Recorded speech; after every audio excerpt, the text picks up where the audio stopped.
किसी ने 5,000 करोड़ रुपए का लोन लिया है, किसी ने 50,000 करोड़ रुपए का लोन लिया है, जिसको आप बड़ी आसानी के साथ हर रोज माफ करते जा रहे हैं। पिछले 4 सालों के अंदर आपने कितना पैसा राइट ऑफ किया है? और ये मैं नहीं बता रहा हूं अध्यक्ष महोदय, ये जवाब कल फाइनेंस मिनिस्टर ने आया है।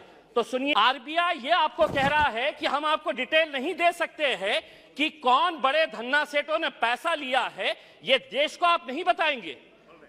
आखिर ये पैसा 8,48,186 करोड़ रुपीस आपने राइट ऑफ किए हैं। इसका जवाब आप दीजिएगा कि मेरे लिए कानून अलग कैसा हो सकता है, और जिन्होंने धन्ना सेठों ने पैसा लेकर कोई लंदन भाग गया है, कोई सिंगापुर भाग गया है, उनका नाम भी आरबीआई नहीं बताएगी हमारे को। बुजुर्ग लोग, ऐसे बूढ़े लोग, और मैं फाइनेंस मिनिस्टर साहब को यह बताना चाहता हूं कि इनके पास भी सर 65 लाख ऐसे पेंशनर्स हैं जिनको पेंशन कितनी दी जा रही है, 250 रुपये, 500 रुपये। फाइनेंस मिनिस्टर साहब से मैं इसलिए मुखातिब हो रहा हूं कि ये मेरे शहर से आते हैं। अगर देश के फाइनेंस मिनिस्टर साहब, मैं आपको कहता हूं, लीजिए एक नाम भी नोट करिएगा, सुलोचना गडप्पा, 70 साल की महिला है, औरंगाबाद में रहती है। सुलोचना गडप्पा, फाइनेंस मिनिस्टर साहब नोट करिए, आप औरंगाबाद शहर से ही आते हैं। उसको कितनी पेंशन दी जाती है? 250 रुपये। 70 साल की, कोई बच्चा नहीं है, और 250 रुपये के अंदर वो अपना घर का बसेरा करेगी।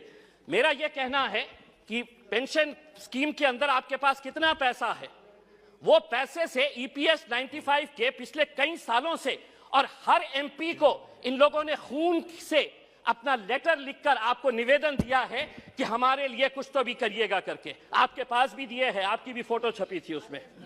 दूसरा यह है कि आप ईएमआई के रेट्स तो बढ़ा रहे हैं, होम लोन का रेट बढ़ गया, व्हीकल लोन का रेट बढ़ गया, आप एफडी का रेट क्यों नहीं बढ़ा रहे हैं?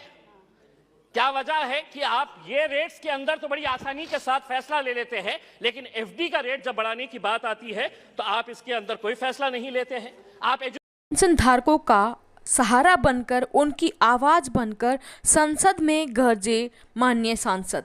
धन्ना सेठों का आप हजारों करोड़ों रुपए माफ कर देते हो, लेकिन बेचारे पेंशन धारक जो अपने जीवन यापन अनुरूप पैसा मांग रहे हैं, पेंशन बढ़ोतरी की डिमांड कर रहे हैं, उनकी तरफ आप ध्यान नहीं देते हो।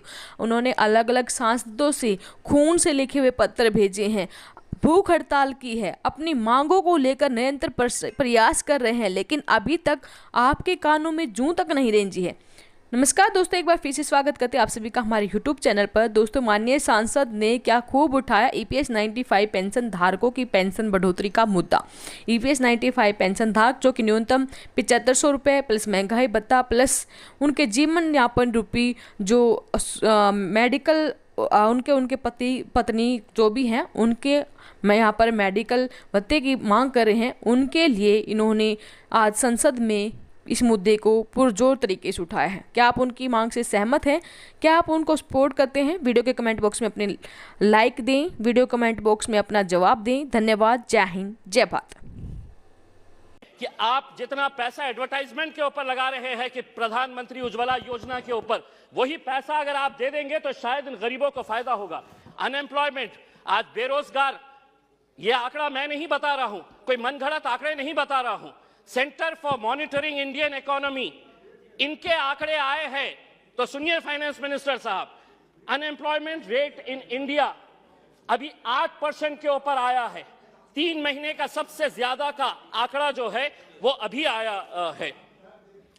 अध्यक्ष महोदय, हो सकता है आपके पास भी एक ईपीएस 95 की एक स्कीम है। बुजुर्ग लोग, ऐसे बूढ़े लोग, और मैं फाइनेंस मिनिस्टर साहब को यह बताना चाहता हूं कि इनके पास भी सर 65 लाख ऐसे पेंशनर्स हैं जिनको पेंशन कितनी दी जा रही है, 250 रुपये, 500 रुपये। फाइनेंस मिनिस्टर साहब से मैं इसलिए मुखातिब हो रहा हूं कि ये मेरे शहर से आते हैं। अगर देश के फाइनेंस मिनिस्टर साहब, मैं आपको कहता हूं,